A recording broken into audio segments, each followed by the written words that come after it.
بسم الله الرحمن الرحيم. الحمد لله والصلاة والسلام على رسول الله محمد وآله وصحبه ومن اهتدى بهداه. گەیشتینە ئاەتی شێستی سوورەتی نیسا لا پەڕە هەشتا و هەشت. دوای خوێندنەوەی ئاەتەکان دەست دەکەین بە تەفسیرکردنیان. أعوذ بالله من الشيطان الرجيم. ألم تر إلى الذين يزعمون أنهم آمنوا بما أنزل إليك وما أنزل من قبلك يريدون أن يتحاكموا إلى الطاغوت وقد أمروا أن يكفروا به ويريد الشيطان أن يضلهم ضلالا بعيدا وإذا قيل لهم تعالوا إلى ما أنزل الله وإلى الرسول رأيت المنافقين يصدون عنك صدودا فكيف إذا أصابتهم مصيبة بما قدمت أيديهم ثم جاءوك يحلفون بالله إن أردنا إلا إحسانا وتوفيقا أولئك الذين يعلم الله ما في قلوبهم فأعرض عنهم وعظهم وقل لهم في أنفسهم قولا بليغا وما أرسلنا من رسول إلا ليطاع بإذن الله ولو أنهم إذ ظلموا أنفسهم جاءوك فاستغفروا الله واستغفر لهم الرسول لوجدوا الله توابا رحيما فلا وربك لا يؤمنون حتى يحكموك فيما شجر بينهم ثم لا يجدوا في أنفسهم حرجا مما قضيت ويسلموا تسليما. آياتی شێست و ئەو مەجموعە ئاەتانەی ئەمڕۆ دەیان خوێنین باسی ئەو دووڕوو منافقانە دەکات کە لە سەردەمی پێغەمبەردا صلی الله عليه وسلم بەڕواڵەت تەبەن خۆیان بە موسڵمان پیشانداوە، بەڵام لە کاتێکدا کە کەوتونەتە نیزاع و ناکۆچی لەگەڵ کەسێکدا هەمیشە هەوڵیان داوە کێشەکانی خۆیان، گرفتەکانی خۆیان لە جیاتی ئەوەی ببەنە لای پێغەمبەر صلی الله عليه وسلم، بیبەنە لای کەسانێکی دیکە کە خراپەکار و تاوانکارن،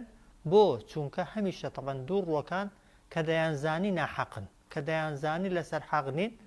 یەقینیشیان هەبوو ئەگەر بچنە لای پێغەمبەر صلی الله عليه وسلم پێغەمبەری خوا ناحەقی ناکە، ناحەقی قبول ناکە، بە ناحەق حکم نادا، بۆیە تەبەن هەمیشە حەزیان لێبوو لە کاتێکدا کە نیزاعیان دەبێت، کێشەیان دەبێت لەسەر بابەتێک، کێشە و بابەتەکەی خۆیان لە جیاتی ئەوەی ببەنە بەردەمی پێغەمبەر صلی الله عليه وسلم، پێغەمبەر حکمی خوا و یاسای خۆیان بەسەردا جێبەجێکە، دەیانەویست کەسانێکی دیکەی بێدین حکم و دادوەریەکەیان بۆ بکەن و کێشەکەیان بۆ چارەسەرکەن، چونکە کەسی بێدین دەگونجێ بە قسە بیخەڵەتێنی و فێڵی لێ بکەیت، دەگونجێ بە درۆ بیخەڵەتێنی، دەگونجێ بە بەرتیل و پارە ڕازی بکرێ، بەڵام پێغەمبەر صلی الله عليه وسلم و هەر کەسێکی شوێنکەوتەی پێغەمبەر بێ صلی الله عليه وسلم لە کاتی حکمکردندا خوا فێری کردوین ئەگەر کەسە هەرە نزیکەکانی خۆشمان بێنە لا بۆ حکمکردن و دادوەریکردن، واجبە لەسرت حەق بڵێ، وایە چونکە ئەگەر بە ناحەق بابەتێکی دنیایی بۆ خزمێکی خۆت یەکلاکەیەوە، چاکەت لەگەڵ نەکردووە، بۆ دنیا چاکەت لەگەڵ کردووە، وایە بەڵام تووشی گوناهت کردووە، تووشی تاوانت کردووە، بۆیە ئەوەی شوێنکەوتەی پێغەمبەر بێ صلی الله عليه وسلم لە کاتێکدا دەبێتە حەکەم طبعا چۆن بڕیار دەدا و هەروەها کاتێکیش دەرسی ڕابردوو خوێنمان طبعا لە کاتێکدا دەبین بە حاکەم و دەبینە دادوەر لە بینی دوو کەسدا دادوەریەکە واجبە بە عەدالەت بیکەین. ئەگەر کێشەمان هەبوو گرفتمان هەبوو لەگەڵ کەسێکدا گرفتەکە ببینە کوێ و کاتێکیش بڕیارەکە لە مەسلحەتی ئێمە نەبوو لە قازانجی دنیای ئێمە نەبوو دەبێ هەڵوێستمان چۆن بێ. جاخوا دەفەرمێت ئەلەم تەڕە إلى الذين ألم تر سرنجت نداوة إلى الذين لواني يزعمون واقمان دبن أنهم آمنوا واقمان دبن وبانقش دكن كأوان إيمانيان هناوة بما أنزل إليك بهمو أو آيات ياسا ودستوراني كنردراون تخواري بوتو وما أنزل من قبلك وبانقشي أوز دكن كإيمانيان بهمو أو كتابانش هي كبيشتو هاتوونەتە خوارێ بەڵام لەگەڵ ئەوەدا کە بانگەشەی ئیمان هێنان دەکەن بە قورئان بانگەشەی ئیمان هێنان دەکەن بە کتێبە ئاسمانیەکان یوریدونە دەیانەوێ ئەی یەتەحاکەموو یعنی دادوەریەکانی خۆیان ببەنە حکمکردنەکانی خۆیان بڕیارەکانی خۆیان کێشەکانی خۆیان ببەنە ئیلە تاغوتی لای کەسێکی ستەمکاری تاوانکاری خراپەکار وقد أمروا لكاتێکدا فەرمانیان پێکرا بوو لە قورئانیش و لە تەوراتیش و لە ئینجیلیش دا ئەی یەکفڕوا به کە دەبێت کەسی ئیماندار بێ باوەڕ بێ بە کەسە تاغوتەکان نەک نابێ بچی بۆکن کەسێکی تاغوت کە لە غەیری خوا دەپەرسترێ یا لە غەیری خوا حەڵاڵ و حەرام دادەنێ حکمی لێوەرگری واجبە لەسەرت لە بەرامبەریشیدا بوەستیەوە نەیهێڵی حکم بکە نەیهێڵی بەسەر خەڵکی دیکەشدا کەسەکە دەسەڵاتدار و کار بەدەست بێ کەسێک ئیدعای ئیمان بوون بەخوا بکە لە کاتی کێشە و گرفتیشدا لە جیاتی خوا شەرعی خوا بیەوێ کەسێکی بێدین و دوور لە دین و خۆبەخوازان حکمی بکە جێگای پرسیارە ئەوە تەنها لە چێ دەوەشێتەوە لە کەسێک دەوەشێتەوە کە منافق بێ ويريد الشيطان وشيطان دەیەوێت ئەی یضلهم ئەو خەڵکانە بەیەکجاری گومڕاکە ضلالا بعيدا بە گومڕاییەکی زۆر دوور لە ڕاستی. جا بۆی چاکتر لە ئاەتەکەی حاڵی ببین سەبەبی هاتنە خوارەوەی ئاەتەکەی ئەوە بووە جوولەکەیەک لەگەڵ کەسێکی منافق بەڕواڵەت مسلمان بەڵام لە ناخدا دووڕوو کێشیان هەبوو کە کێشیان هەبوو جوولەکەکە بە ناو مسلمانەکەی بە منافقەکەی گوت وەرە با بچینە لای محەممەد کە پێغەمبەری ئێوەیە ئەتۆ ئیمانت پێیتی بە ئاو حکومەکەمان بۆ بکە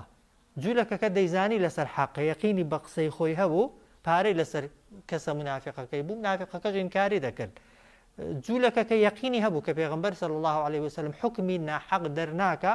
لەگەڵەوەی کە ئیمانی پێنەبوو بەڵام دەیزانی ڕاز دەکا بۆیە فەرمووی بڕۆ با بچینە لای پێغەمبەرەکەتان دوور وەکەش لەبەرەوەی دەیزانی ناحەقا ئەویش هەر دەیزانی پێغەمبەر ناحەقی ناکە بۆیە گوتی نا با بچینەکەن کەعبی کوڕی ئەشرەف کە گەورەی ئێوەیە وەک دەڵێ دەسەڵاتداری ئێوەیە بە ئەو کێشەکەمان بۆ یەکلاکاتەوە چونکە ئومێدێکی هەبوو کە کەعبی کوڕی ئەشرەف ناحەقیەکە بەڵام یەقینی هەبوو کە پێغەمبەر صلی الله عليه وسلم ناحەقی ناکە ئەگەر دیقەتی ئەوەی بدەین زۆر گرینگە طبعا ئینسان ئەوەندە جێگای متمانە بێ ئەوەندە جێگای سیقەبی کە کەسێکی جوولەکە لێت دڵنیا بێ درۆ ناکەی وایە کەسێکی منافق کە بە حکومەکەشت ڕازێ نییە بەڵام یەقینی هەیە کە تۆ درۆ ناکەی طبعا کەسێک شوێنکەوتەی پێغەمبەر بێ صلی الله عليه وسلم فعلا دەبێت بیسەلمێنێ کە لە هیچ حاڵەتێکدا نە لەبەر خۆشەویستی کەسێک طبعا نەحەقی دەکا نە لەبەر ڕق لێبوونەوەشی لە کەسێک نەحەقی دەکا ئەو دوو کەسە طبعا ئەو یان دەیگوت بابچینە جوولەکەکە بابچینە لای محەممەد منافقەکە دەیگوت بابچینە لای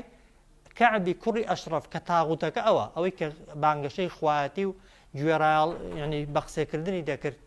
دەیویست حەڵاڵ و حرامی بۆ خەڵکی بڕیار دەدا گوتی جوولەکەکە گوتی پێم سەیرە بە حساب محەممەد پێغەمبەری تۆیە پێت دەڵێن بابچینە لایوی بە حکمیوی ڕازینی دەتەوێت بچینە لای کەعبی کوڕی ئەشرەف کە گەورەی ئێمە ئەو حکومماندا لە ترسی ئەوەی فەزع نەبێ منافقەکە گوتی دەی بێدەنگ بە وەرە بابچین لە ناچاریدا چوو بۆ لای پێغەمبەر صلی الله عليه وسلم کاتێک کە هەردووکیان قسەی خۆیان کرد تەمەەن حەقەکەی کەسە جوولەکەکەی بوو جوولەکەکە حەقەکەی بردەوە کە هاتنە دەرێ منافقەکە وتی وەڵام من بەو حکمەی محەممەدی ڕازی نیم وەرن بابسینە لای عمەری کوڕی خەتاب پێغمبەر صلی الله عليه وسلم قەناعەتت پێی نەبێ حەقی گوتووە ئەو بەڵێ عمەری کوڕی خەتاب سەحابەیە و گەورەیە بەڵام چەندەیان فەرقا ئەو پێغمبەرە و ئەوەیە دەستنە لای عمەری کوڕی خەتاب جوولەکەکە دەڵێ چوینە لای محەممەد بە زمانی خۆی کێشەیەکمان هەبوو لەسەر ئەو بابەتەی حکمی بۆ کردوین ئێستا ئەو برادرە پێی ڕازی نییە عمەری کوڕی خەتاب پێی دەڵێ وایە بە منافقەکەی دەڵێ بەڵێ دەڵێ ڕاستن لە شوێنی خۆتان بنێستا دێمەوە دەچێت شمشێرێک دێنێ تەمەەن هێندێک لە ڕیوایەتەکان دەڵێ شمشێرێکی لەسەری منافقەکەی دەدا دەڵێ کەسێک بە حکمی پێغەمبەر ڕازی نەبێ دەبێت حکمی ئاوا بکرێ هەر چۆنێکی بێ ئەزیەتی دەدا دەگاتە کوشتنێ یا ناگاتە کوشتنێ ئیمامی عومەر لەو کەسەی کە بە حکمی خوا و بە حکمی پێغەمبەر ڕازی نییە صلی الله عليه وسلم دەڵێ کەسێک بە حکمێک ڕازی نەبێت کە پێغەمبەر کردوویەتی بەڵام بێوێ عومەری کوڕی خەتابێک عەدالەت بڵێ و ڕاستی بڵێ حکم بەسەرداکردنی هەر ئەوەیە و قابلی هیچی دیکە نییە جا ئاەتەکە لەسەر ئەوەی هاتۆتە خوارێ ڕێکەها دەفەرمێت ئەلەم تەڕە إلى الذين يزعمون أنهم آمنوا سرنجي أو كسانت نداوة يزعمون أنهم آمنوا يزعمون يعني بانقشي أويدا كان قماني أوا بو خوان دبنو بانقشي أويدا كان أنهم آمنوا بما أنزل إليك دلين إما إيمان من هناوة بو كتابو ياساو دستوراني كان يردراونا تخواري بوتو وما أنزل إليك وإيمان من بو كتابو پرتوكانش هيك بيشتو نێردراونەتە خوارێ بەڵام لەگەڵ ئەوەدا دەڵێن چی لەگەڵ ئەوەدا قەناعەتیان چۆنە یوریدون ئەن یەتەحاکموا إلى الطاغوت دەیانەوێ حکم و دادوەریەکانی خۆیان ببەنە لای کەسانێکی ستەمکاری تاوانکاری خراپەکاری بەگوێکراو لەبێ ئەمری خوادا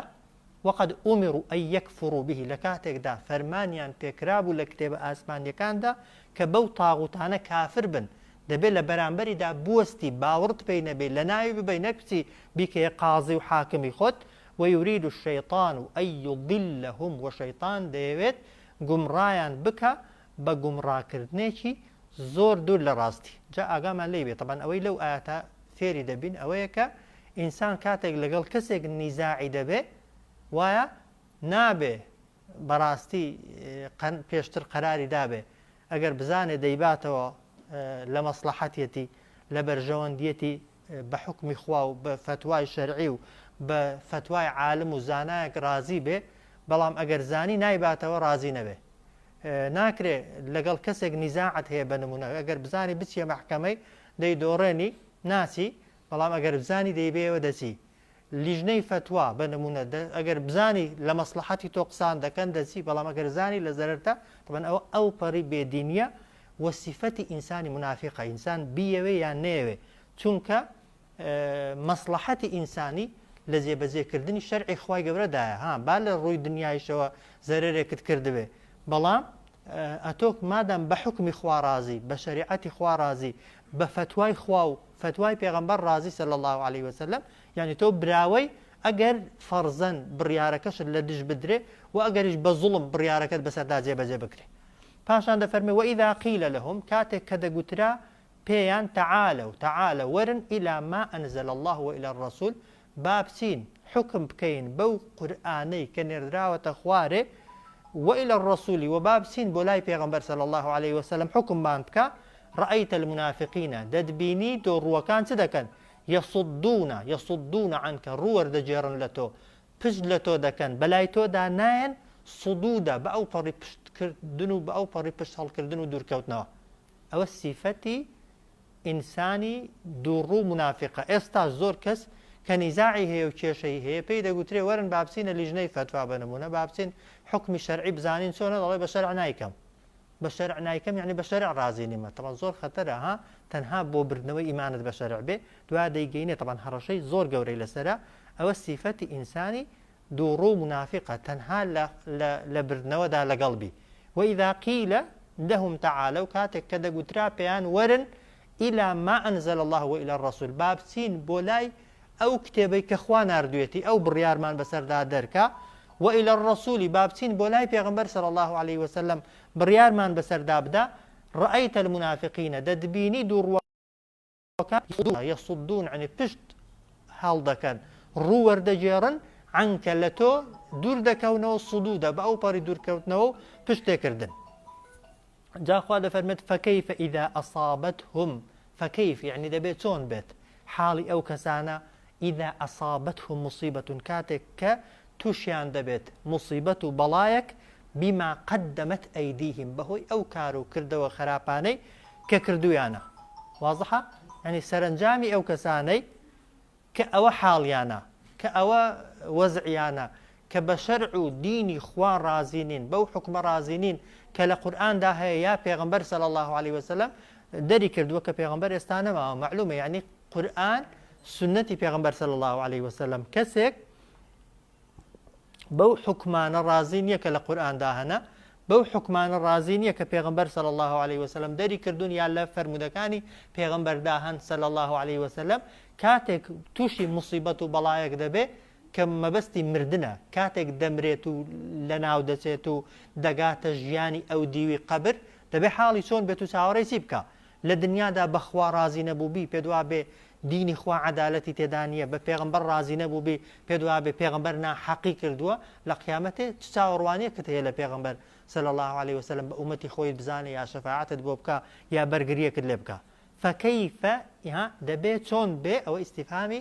تعجبیە طبعا علەما دەفەرمون يعني جێگای سەرسوڕمانە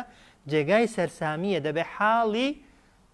حاڵیان چۆن بێ ئیدا ئەصابەتهم مصیبە کاتێک تووشیان دەبێ مصیبەت و بەڵا و ڕووداوێک بەڵام بەهۆی چیەوە بما قدمت أيديهم بەهۆی ئەو کار و کردەوە خراپانەی کە پێش خۆیان یان خستووە ثم جاءوك پاشان ئەو کۆمەڵە خەڵکە دێنەوە لای تۆ چ دەکەن يحلفون بالله سوێن دەخۆن بەخوا دەڵێن چی إن أردنا ئێمە هیچ مەبەستێکمان نەبووە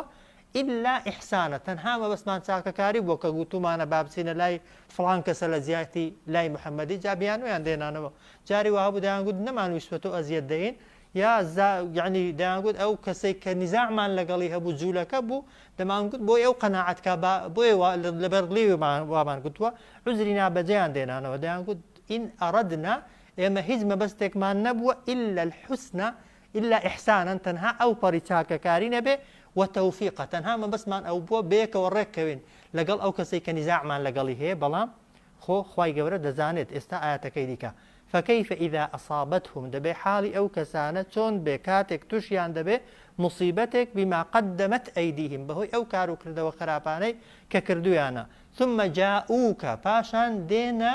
لای تۆ يحلفون بالله سوێن دەخۆن بەخوا إن أردنا دەڵێن ئێمە هیچ مەبەستێکمان نەبووە إلا إحسان تەنها مەبەستمان چاکە بووە وتەوفیقە مەبەستمان ئەوە بووە لەگەڵ ئەو کەسەی ڕێککەوینەوە خوا دەفەرمێ أولئك الذين ئەوانە کەسانێکن يعلم الله ما في قلوبهم خوای گەورە دەزانێ چی لە ناخیاندایە چی لە دڵیاندایە یعنی درۆ دەکەن یعنی قسەکەیان ڕاز نییە بیانوەکەیان قبول نییە لێیان قبول مەکە بەڵام فأعرض عنهم وازیان لێبێنە پشتیان تێکە یعنی سزایان مەدە لەسەر چونکە منافق دەکوژرێ یان ناکوژرێ بێگومان ناکوژرێ کەسی منافق کەسێک خۆی بە موسڵمان بزانێ بەڕواڵەت ئەگەر بزانی لە ناخیشدا درۆ دەکەی خۆ پێغەمبەر دەیزانی هەموو منافقەکانی مەدینەی دەناسین دەشیزانیدا لە دڵدا موسڵمان نین بەڵام لەبەرەوەی بە زمان شەهادەیان دێنا نوێژیان دەکرد لە پێشچاوی پێغەمبەر و موسڵمانان طبعا نە پێغەمبەر صلی الله عليه وسلم بۆی هەبوو بیان کوژێ نەهی سەحابەیەکی جا ئەوەی باسمان کرد ڕووداوەکە ئیمامی عومەر ئەگەر کوشت بێتیشی کە طبعا بەپێی ئەو ئاەتەی بێ نەیکوژ بێت چونکە خوا دەفەرمێت فأعرض عنهم لێیان گەڕێ وازیان لێبێنە طبعا ئیمامی عومەر بێئەمری خوا ناکە بێئەمری پێغەمبەر ناکە صلی الله عليه وسلم بەڵام لە فەرزەن ئەگەر کردبێتی وەکو ئیجتیهادی شەخسی کردوێتی کە سەحابە دەگونجێ مەرزنی هەرچی کردبێتیان 100% پێغەمبەر قبوڵی بوو بێت هێندێک جار وەکو غەریزەی ئینسانی تووڕەیی و ڕقی بەسەر کەسێکدا زاڵ بووە کردارێکی کردو دوای پێغەمبەر صلی الله عليه وسلم ڕخنەی لێگرتوون بۆیە خوا دەفەرمێت ئولائیکە یعلم الله ئەوانە کەسانێکن خوای گەورە دەزانێت چیان لە دڵدایە بۆیە فەعرض عنهم پشتیان تێکە بۆیە ئێستا ئەگەر کەسێک لەگەڵ تۆ نیزاعی هەبێ کێشەی هەبێ بەڵام بە زمان ئیعتراف بێگومان نا ئەتۆ دەبێت قسە زاهیرەکان قبولکەی بۆ قیامەتێ تەوان خوا لەسەر نیەتەکەی محاسەبەی دەکا ئەتۆ لە دنیای ڕواڵەتەکەی لێ قبول دەکەی بەڵام بەوەی کە درۆی لەگەڵ تۆ کردووە ئەوەی بەوەی تۆی ڕازی کردووە بۆ خۆی گوناهەکەی لەسەر لا نەچووە وێ دەفەرمێت ئولائیکە یعلم الله ما في قلوبهم خوای گەورە دەزانێت ئەوە چی لە دڵیاندایە فأعرض عنهم پشتیان تێکە وازیان لێ بێنە سزایان مەدە بەڵام وعظهم ئامۆژگاریان بکە ئەوە یەک وقل لهم قسەشیان لەگەڵ بکە لەگەڵیشیان بدوێ في ئەنفوسهم لەگەڵ ناخیان لەگەڵ دڵیاندا جا ئەو في ئەنفوسهما دوسێ تەفسیری هەنا هەندێک لە تەفسیرەکان دەفەرمێ بە تەنیایی بانجیان کە نسحەتیان کە و ئامۆژگاریان کە با کەس ئاگای لێ نەبێت کە نسحەتیان دەکەی چونکە ئەگەر کەسێک تاوانێک دەکات و غەڵەتێک دەکات تۆ ئەگەر لە ناو خەڵکیدا نسحەتیکەی لەوانەیە تووشی عینادی ببێ وایە لەوانەیە ئاعتراف بە خراپەکەی نەکە بەڵام ئەگەر لە تەنیاییدا نسحەتیکەی و ئامۆژگاریکەی لەوانەیە چاکتر دڵی خۆیت بۆ بکاتەوە و چاکتر ئەتۆش دەیسەلمێنی کە دڵسۆزی کەسەکەی مەبەستت چاکردنی کەسەکەی نەک فەزەحکردن و ئابرۆبردننی کەسەکەی و ئەوەیەکی دیکەشەوەی یعنی قسەیەکیان لەگەڵ بکە بگاتە دڵیان ئەگەر بە حەقەکەی دڵیشیان بێژێ دڵیشیان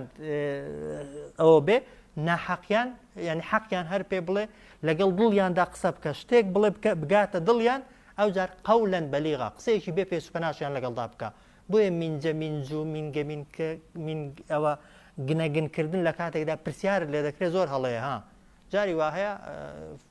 کەسێک گوناهێکی هەیە بە نمونە ئەگەر پرسیارت لێ بکە عقوبەی ئەو گوناهی چییە ئەگەر ئاەتێکی سەریح هەبێ دەکرێت لە بەرخاتری ئەوەی کەسەکە دڵی بریندار نەبێت و نەترسێ باسی ئاەتەکەی نەکەی دەکرێت معقول نیە ها دەکرێت باسی گوناهێک حەدیثی لەسەر بێ مثلا سزاکەی جەهەنەم بێت تۆ بڵێ نایومێت لەوانەیە خوا سزار نەدا لەوانەیە خوالێت منجە منج و مینگەکردن لە گەیاندنی شەریعەت و دیندا بە هیچ شێوەیەکی قبول نییە چونکە خیانەتە لەو کەسەی دەیکەی کە پرسیارەکە لێ دەکا ها وایە کەسەکە پرسیار لێ دەکا دڵسۆزی ئەوەیە ئەگەر بە نمونەشتەکە حەڵاڵ نەبێ نەڵێ بۆی حرام بێ نەڵێ حەڵاڵە بە پێچەوانەشەوە وەلحاصل سزای لەسەر بێ نەڵی سزای لەسەر نێ بۆیە خوا دەفەرمێت ئولائیکە یعلم الله ما في قلوبهم خوای گەورە دەزانێت ئەوانە چیان لە دڵدایە فأعرض عنهم لێرە لێیان گەڕێ وازیان لێ بێنە پشتیان تێکە وعظهم بەڵام ئامۆژگاریان کە وقل لهم في أنفسهم قسەشیان لەگەڵدا بکە لەگەڵ ناخیاندا لەگەڵ دەرونیاندا بدوێ لەگەڵ یا لە دڵەوە قسەیان لەگەڵ بکە هەموو تەفسیرەکانی هەنە یا بە تەنیایی قسەیان لەگەڵدا بکە قەولەن بەلیغە بە قسەیەکی ڕاشکاوانە و بێ پێچوپەنا و ڕێک و ڕەوان وازحە کەسێکی زاڵم و ستەمکار بنمونە ئەگەر دەمت بیگاتێ پێی بڵی زاڵمی ستەمکاری چاکترە لەوەی ماستاوی بۆ بکەی و بڵێ تۆ کەسێکی باشی و چاکی کەسێکی تاوانبار پێی بڵێ تاوانباری چاکترە نەک مەتحیکەی و پێی هەڵا بڵێ چونکە بە مەتحکردنەکەی خراپەکەی دادەپۆشرێ بۆیە نسحەت و ئامۆژگاریکردن دەبێت پێچ و پەنا و ئەولای تێدا نەبێت اینجا خوا دەفەرمێت وما ئەرسەلنا من رسول إلا ليطاع بإذن الله ئێمە هیچ پێغەمبەرێکمان ڕەوانە نەکردووە تەنها بۆ ئەوە نەبێ ليطاع بۆ ئەوی بە قسەی بکرێ بإذن الله بە ئەمری خوا واضحە وما ئەرسەلنا ئێمە ڕەوانەمان نەکردووە من رسول هیچ پێغەمبەرێک تەنها بۆچی نەبێ إلا ليطاع تەنها بۆ ئەوەی گوێڕایەڵی بکرێ بإذن الله بأمر خوا جارێک لە مناسبەی مەولود و ئەوانەدا مامۆستایەک قسەی دەکرد طبعا قسەی زۆر منطقی و معقول ها بنمونە پێغەمبەر صلی الله عليه وسلم بەڵێ گەورەی مەخلوقات وایە بەڵام بەوەی کە دادەنیشی لە مەجلیسێکدا کۆمەڵێک سرود و پەخشان و مەدح و ستایشی دەکەی و حەماسەتێک و گەرمیەک تووشی دڵت دەبێت و تووشی دەروونت دەبێت بەسە بۆ ئەوەی کە تۆ ئومەتی پێغەمبەر بی صلی الله عليه وسلم یا بۆ ئەوەی بە شوێن کەوتەی پێغەمبەر حساب بکرێ مثلا کۆمەڵێک بەراوردی دەکردن مثلا دەیوت کابرا دوکاندارێکە بە نمونە شیرنی داناوە شیرینەکەی دەبەخشێتەوە لە خۆشەویستی پێغەمبەردا صلی الله عليه وسلم بەڵام لەو لاوە لە کڕین و فرۆشتنەکەیدا سەدان درۆی دەکا کەبابسیەکە بە نمونە شیرنی دەبەخشێتەوە لە ڕۆژی ئەوەیدا لە دایکبوونی پێغەمبەردا صلی الله عليه وسلم بەڵام بە درێژایی مانگەکانی دیکەدا فێڵ لە گۆشتەکەیدا دەکات وانە بە نمونە لە فەخچیەکە ڕۆژێک هەموو ئەوەکانی بەلاش دەدا بەڵام ڕۆژەکانی دیکە بە پیسی بە خراپی شتی خراپ ینی کامیان دەکرێت ئەگەر هەردووکیان طبعاً ئەگەر خیانەت نەکەی لە معاملەکەتدا و لە خۆشەویستی پێغەمبەریش صلی الله عليه وسلم ئیشەکەی بکەی کەس قسەی لەسەری نییە قەستم ئەسڵی شوێنکەوتنی پێغەمبەر صلی الله عليه وسلم بریتە لە ئیطاعەکردن و بە قسێکردنی پێغەمبەر بۆ ئەوەی هاتووە وەگوی بکەی عەقیدەت وەکوی بێ عیبادەتت وەکوی بێ هەڵسوکەوتت وەکوی بێ معاملە و دەوڵەتداریت وەکو ئێوەی بێ حەڵالکردن و حرامکردن هەتا لە کاتی تووڕەیی و ئارامی و هەموو حکومەکانت هەتا لە کاتی حەرب و شەڕشدا یاسای پێغەمبەر صلی الله عليه وسلم جێبەجێکەی نەک تەنها کۆمەڵێک جاری وا هەیە ئەوانە زۆر تێدەپەڕێندرن مەسەلەن هەزار زاد ئەوەندە سەڵاواتەی لێدە بەڵێ سەڵاوات باشە بەڵام بەراوردی کە لەگەڵ ئیطاعەکردنی پێغەمبەر صلی الله عليه وسلم ئەگەر بە قسەی پێغەمبەر بکەی و سەڵاواتیشی لەسەر لێدەی بەڵام بە قسەی نەکەی و ملیار جاری سەڵاواتی لەسەر لێدەی قیمەتێکی نییە فلسێکی قەڵب ناهێنێ بۆیە وەما ئەرسەلنا من ڕەسوول ئێمە هیچ پێغەمبەرێکمان ڕەوانە نەکردووە إلا ليطاع تەنها بۆ ئەوە ڕەوانەمان کردوون گوێڕایاڵیان بکرێت بە ئەمری خوا لە ئەمری خوادا چونکە پێغەمبەران تەمان بە ئەمری خوا ناکەن ولو أنهم ئەگەر ئەو منافقانە إذ ظلموا کاتێک ستەمێکیان دەکرد تاوانێکیان دەکرد إذ ظلموا أنفسهم کاتێک ستەم و تاوانێکیان لەگەڵ خۆیان دەکرد چونکە گوناه گەورەترین زوڵمە لە کێ لە خۆت کە ماڵی کەسێک دەخۆی بەڵێ کەسەکەت زوڵم لێ کردووە بەڵام پێش ئەوەی زوڵمی لە کەسەکەیکەی وایە زوڵمە لە خۆت کردووە چونکە بەو ماڵی کە لەوت ستاندووە و دەی خۆی خۆت مستحقی جەهەنەمێ دەکەی وایە ئەو کەسێک دەکوشێ بەڵێ زوڵمت لە کوژراوەکەش کردووە بەڵام زوڵمە گەورەکە لە خۆتە چونکە خۆت دەخێ دۆزەخەوە هەموو گوناهەکانی دیکەش دزی هەروایە غەیبەت و درۆکردن و هەرچی دەیکەی نەتیجەی تاوانەکەی بۆ خۆتە بۆیە دەفەرمی ئەگەر ئەوان إذ ظلموا أنفسهم کاتێک ستەمێکیان دەکرد لە خۆیان یعنی گوناهێکیان دەکرد جاءوکە دەهاتنە لای تۆ فاستغفروا الله داوای لێخۆشبوونیان دەکرد لە خوا واستغفر لهم الرسول و پێغەمبەریش صلى الله عليه وسلم داوای لێخۆشبوونی بۆ دەکردن ئەوە لە وەجد الله بە دڵنیاییەوە لا لامی تەوکیدا ینی دەستیان دەکەوت خوا بە تەواب بە ئەو پەڕی تەوبە وەرگر ڕەحیم و بە ئەو پەڕی میهرەبان و بەبزەی ینی بە بێگومانی ئەگەر کەسەکە منافق کرد تاوانی کرد دوای تاوانکردن و گوناهکردنەکە پەشیمان بوویەوە بەڵام داوای لێخۆشبوونی کرد لە خوا کە داوای لێخۆشبوونت کرد لە خوا کاتی خۆی پێغەمبەر زیندوو بوو صلی الله عليه وسلم داوای لێخۆشبوونی بۆ دەکردی ئێستاش کە زیندونیە بە هەمان شێوە هەمان حکمە کەسێک تەوبەکار بێت و بگەڕێتەوە لە ناخەوە بۆ لای خوای و داوای لێخۆشبوون بکات لە گوناهەکەی و لە گوناهکردنەکەی پەشیمان بێ چۆن بۆ خۆی داوای لێخۆشبوون دەکات پێغەمبەری صلی الله عليه وسلم دەیخاتەوە ناو ئومەتی خۆی و داوای لێخۆشبوونی لێ دەکات خوای گەورە ئیستیغفارەکەی خۆشت قبول دەکات و ئی پێغەمبەریش بۆ تۆ هەر قبول دەکات صلی الله عليه وسلم کەسەکە ئەگەر بە نمونە تاوانەکەی هێندە گەورەش بێ دووڕوویکردن و منافقیەتیش بێ کە هەمومان دەزانین منافقی جەریمە و گوناهەکەی یەکسانە بە کوفر ئەوەی کە لە دڵەوە منافقە و لە قیامەتێ سزای کەسی منافق خەسترە سەختترە لە کەسی کافر ئینسان ئەگەر گوناهەکەی هێندەش گەورە بێ بەس بگەڕێتەوە بەس پەشیمان بێتەوە خوای گەورە دەرگای تەوبەی هەمیشە واڵایە تا ئەو کاتە ئینسان دەست لە دنیا دەشو وما أرسلنا من رسول إلا ليطاع بإذن الله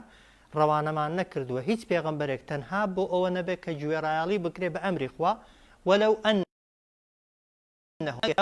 أنفسهم کاتێک ستەمێکیان دەکرد لە خۆیان جاءوکە دەهات نەلات فاستغفروا الله داوای لێخۆشبوونیان دەکرد لە خوا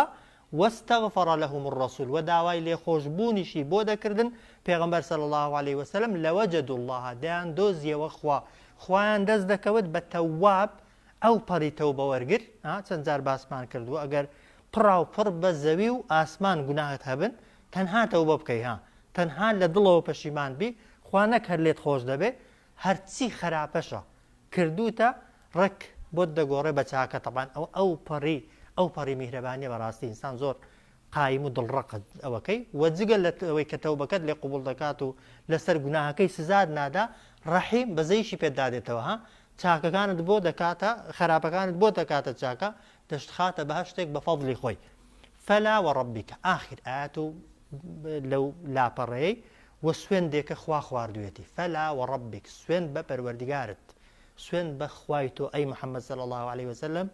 لا يؤمنون ئەوانە ئیماندار نین بە ئیماندار حساب ناکرێن حتى يحكموکە هەتا تۆ نەکەنە دادوەر فيما شجر بينهم فيما لەو شتانەی کە شەجرە دروست دەبێ لە نێوانیاندا ئەوە خوای گەورە بڕیویەتیەوە ها هەر کەسێک لەو دنیایدا بە شەریعەتی جگە لە پێغەمبەر ڕازی بێ لە کاتی نیزاع و کێشەدا بە سوێندی خوای گەورە کەسەکە ئیماندار نییە فەلا وەڕەبیکە سوێن بە پەروەردگاری تۆ لا يؤمنون ئیماندار نین بە ئیماندار حساب ناکرێن بە ئیماندار ناژمێردرێن حتى يحكموکە هەتا تۆ نەکەنە دادوەر ئەتۆ خۆ پێغەمبەر نەماوە ئێستا ئەنی فەرمودەکانی پێغەمبەر شەریعەتەکەی پێغەمبەر نەکەنە دادوەر لە چیدا فیما لەو شتانەی لەو ناکۆچیانەی شەجەرە بینەهم شەجەر یعنی سەر هەڵدەدەن شەجەر یعنی درەخت دێتە دەریا لەو ناکۆچیانەی دروست دەبن لە نێوانیاندا جا ئەوەندەش بەس نییە ها کە خوات کردە حەکەم پێغەمبەرت کردە حەکەم شەریعەتی پێغەمبەرت کردە حەکەم گوتت بەڵێ ڕازیم خوا حکمم بکە پێغەمبەر حکمم بکە صلی الله عليه وسلم ئەوە هەنگاوی یەکەمە ثم لا يجدوا في أنفسهم پاشان دوای حکمکردنەکە تۆ دۆیا دەیبێ دەیدۆڕێنی وایە دەکرد ئەگەر برتەوە وەکو خەڵکی ئێستا ڕازی بی وانە ئێستا وەرە ئەوانەی دەستنە لیژنەی فتووە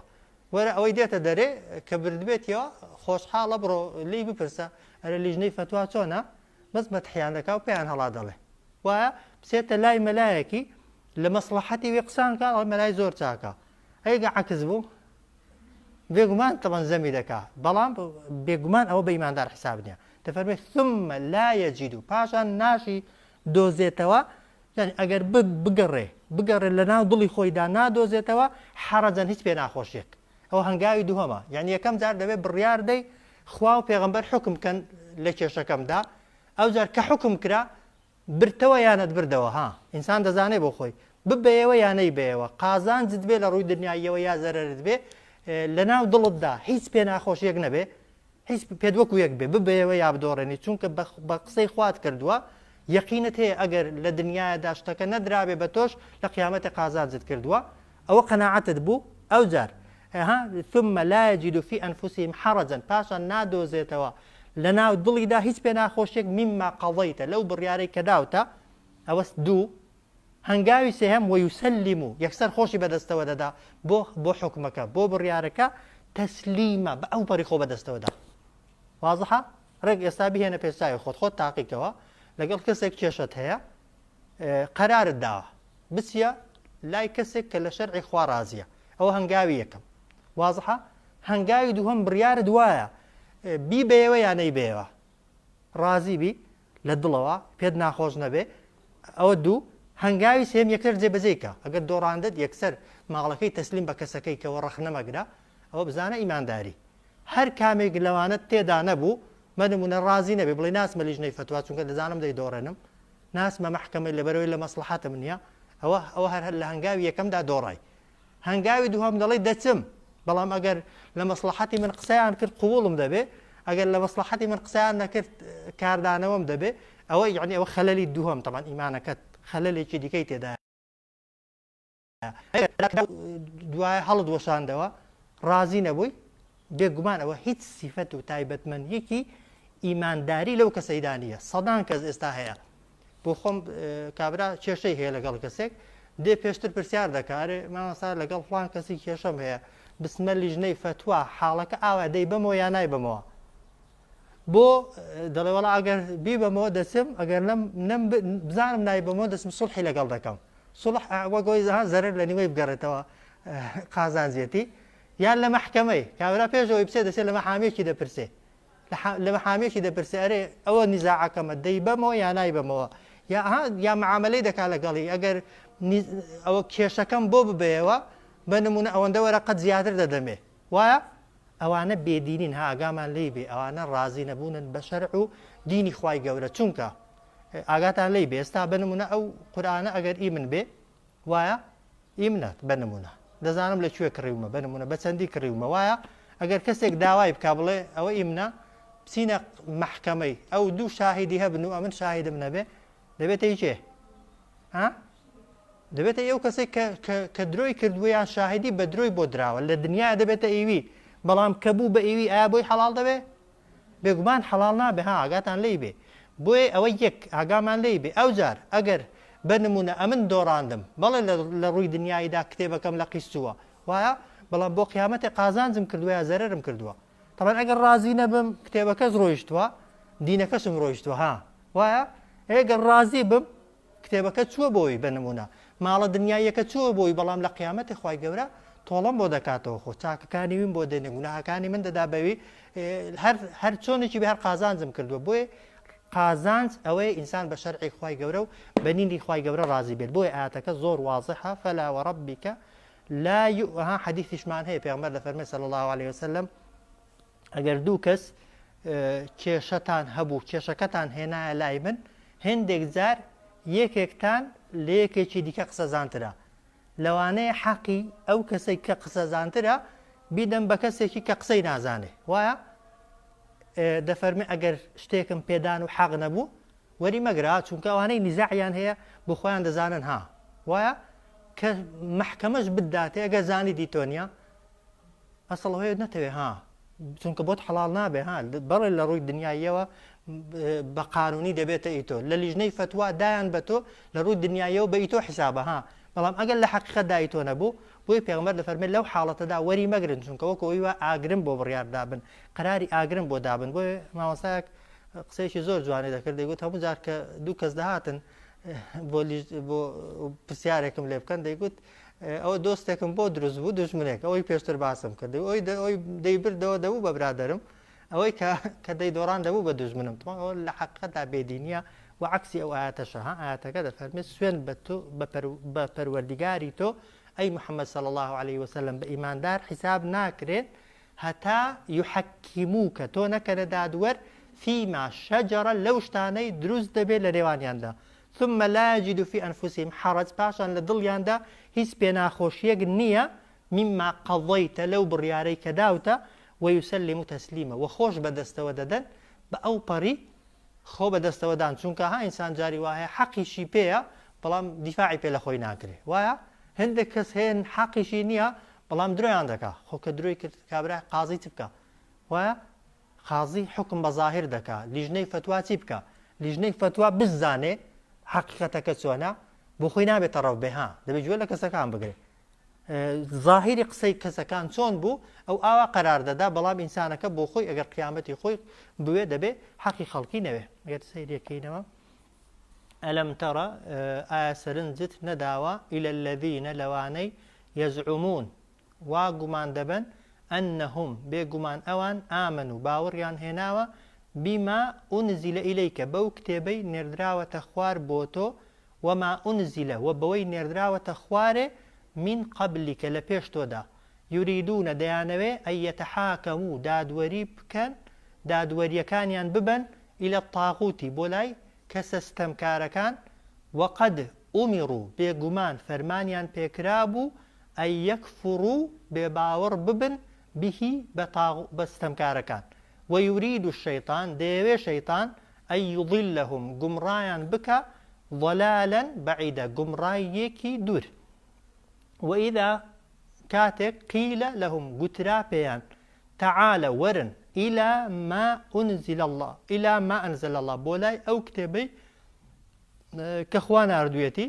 وإلى الرسول وورن بولاي فرماني بيغمبر صلى الله عليه وسلم رأيت المنافقين ددبيني ديتي ديبيني دور وكان يصدون يعني بشت دكن عن كلتو صدود بأو فري بشت كردن فكيف دبي چۆن بێ إذا يعني كاتێک ئەصابەتهم تووشیان دەبێ مصیبەت بەڵایەک بیما بەهۆی